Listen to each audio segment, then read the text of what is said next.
Estamos aqui hoje recebendo o professor Wilson Dick, que é livre docente em implantodontia pela Unicamp, doutor e mestre em clínica odontológica pela Faculdade de Odontologia da Universidade de São Paulo e coordenador do curso de mestrado da Universidade de Santo Amaro. Hoje o professor Wilson vai falar com a gente sobre biomateriais e implantes dentários. Grande Luiz, é um prazer imenso estar aqui com você.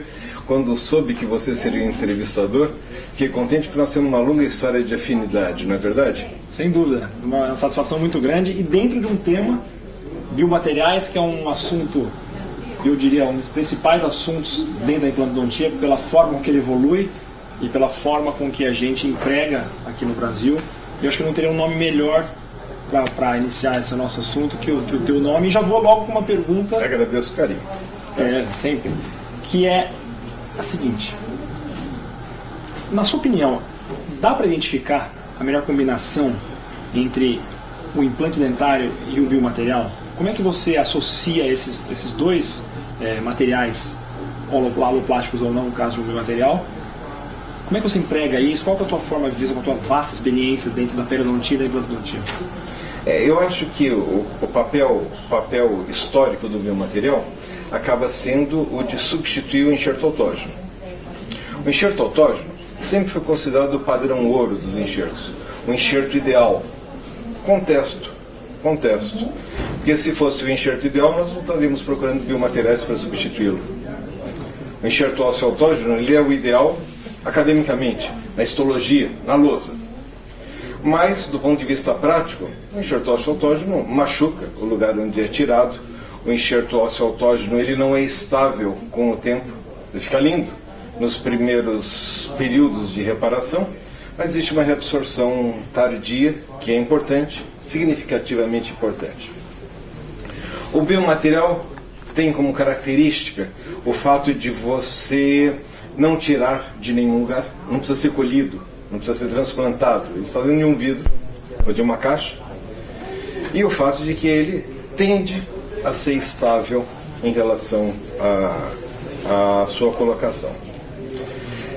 Eu acho que a gente deveria pensar assim, o seu convite é super oportuno, porque nós estamos num momento de transição de biomateriais que eram razoáveis para ruins, para um momento que estamos em biomateriais que estão bons para ótimos, mas não excelentes ainda.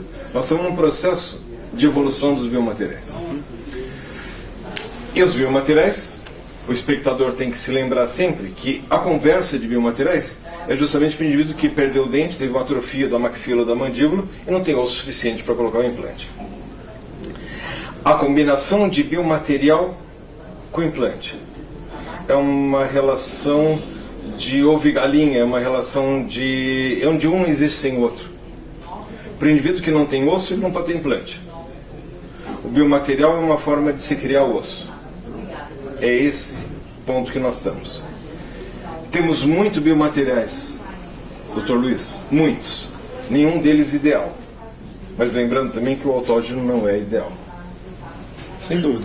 Acho que foi de forma perfeita a sua abordagem. E aproveitando essa brilhante explanação tua, qual a tua posição em relação a esses biomateriais chegarem a mimetizar ao máximo o osso nativo? Você acha que algum deles é o que mais se aproxima, já que o osso autógeno você muito bem colocou, eu já aprendi muito com você nessas discussões de associação de biomaterial com o osso autógeno em reconstruções sem maxilar ou qualquer outro defeito de cavidade. Algum deles é o que mais te vamos dizer, impressiona em termos de imitação, entre aspas, do osso nativo? Ou você ainda acha que nós vamos para chegar lá? A proteína morfogenética é alguma coisa, está até na tela aí um trabalho que foi premiado sob sua supervisão, o aluno lá na universidade. Foi um trabalho muito interessante, eu tive a oportunidade, o privilégio de ler. Faz alguma consideração para mim sobre isso? Eu acho que estamos num processo evolutivo. Não chegamos no biomaterial ideal.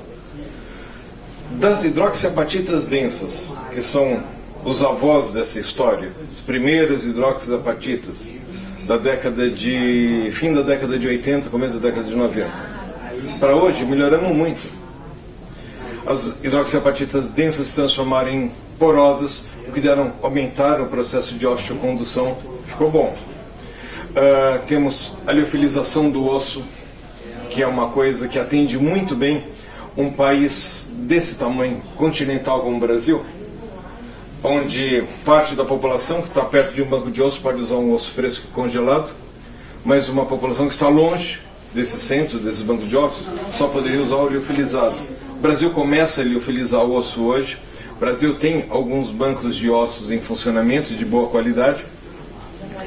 O que mais chega perto do osso, como é a tua pergunta, para mim é o banco de osso fresco e congelado. Não é o ideal, porque ele tem os mesmos riscos de uma transfusão de sangue, porque no fundo você tem que confiar muito no processamento do banco, mas o resultado do uso dele, tanto particulado, como o professor Luiz Cosmo mostrou muito bem em seus trabalhos de mestrado, como trabalho de usá-lo em termos de bloco, é um arcabouço já pronto, que só precisa ser celularizado. Então, de todos eles, apesar de não ser o ideal, o osso humano, fresco congelado ou liofilizado, são coisas que já temos hoje, são práticas. Novos trabalhos estão surgindo, que é o uso de proteínas morfogenéticas de osso. Como tem esse trabalho, que foi um trabalho que foi feito dentro da universidade, tese de mestrado de uma colega, Cristiane Polo, foi prêmio na Academia Americana de Osteointegração, foi o primeiro prêmio mundial, no ano de 2011, foi prêmio esse ano aqui na Implant News, foi republicado como o melhor trabalho de 2013, premiado pelos leitores. Trabalho importante, que mostra muito bem prós e contras do uso dessa proteína. Sim, sem dúvida. E aproveitando uma das perguntas que eu ia encaixar, justamente essa. Você considera o Brasil hoje, dentro do contexto, vamos dizer, mundial, com um know-how já necessário para utilização desses fatores de crescimento, ou nós estamos apenas copiando o que já existe em termos de pesquisa, estamos reproduzindo alguma coisa nossa própria? Esse trabalho eu tive o privilégio de fazer o mestrado com você, sei da importância, da seriedade com que as pesquisas são feitas lá dentro, por todos os alunos, dentro das possibilidades que nós temos de pesquisa.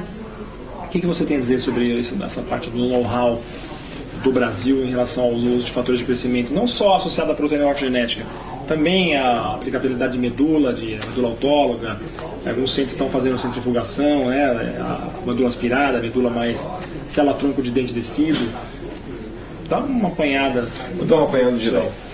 A minha posição é assim: dentro do Brasil, nós nos encontramos uma posição privilegiada de desenvolvimento tecnológico. Nós realmente não só copiamos, nós temos um desenvolvimento autóctone nosso. Como você falou, tem o grupo do André, um grupo importante do Eduardo, que tem trabalhado com aspiração e com medula, junto com a Unicamp, junto com a Escola Paulista de Medicina, a Universidade Federal, né, de São Paulo, Unifesp. Tem o nosso grupo que trabalha muito com banco de osso e com BMP.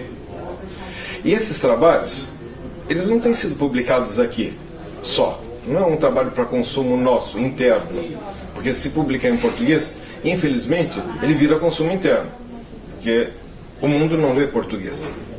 Esses trabalhos todos têm sido publicados primeiro lá fora, em revistas de qualidade inquestionável, Qualiza 1, Qualiza 2, que são as melhores revistas do mundo, né?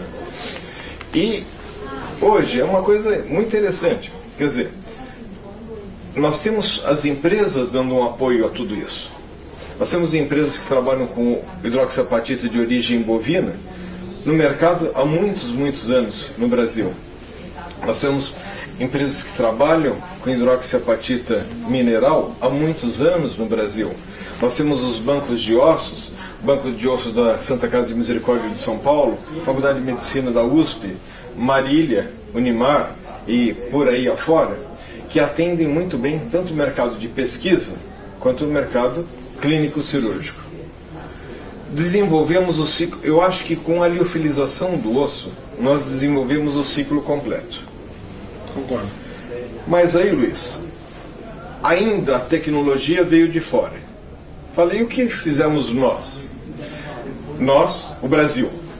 O Brasil adaptou essa tecnologia para o Brasil e desenvolve trabalhos de qualidade, no quantificar e qualificar o quão bom é esse material ou não. Inclusive os norte-americanos, inclusive os de origem europeia, como o BIOS. Então, se a nossa tecnologia é de ponta para produzir, mas não é autóctone, nós importamos, na realidade, um know-how de como fazer de fora, a análise e a qualificação dele hoje, como trabalhos totalmente isentos, não comerciais, é brasileira. A produção mundial hoje é em grande parte brasileira. Eu queria só dar um dado, se você me permite. Sim, por favor. Tive numa reunião da CAPES, da Coordenação de Aperfeiçoamento Pessoal do Ensino Superior, que cuida da pós-graduação brasileira, e a odontologia brasileira, hoje, em termos de produção mundial de trabalhos publicados fora, é a segunda do mundo, perdendo apenas para os Estados Unidos. É um dado impressionante. Nós éramos os 15º, os 16º há poucos anos atrás. Então, assim, hoje exportamos know-how.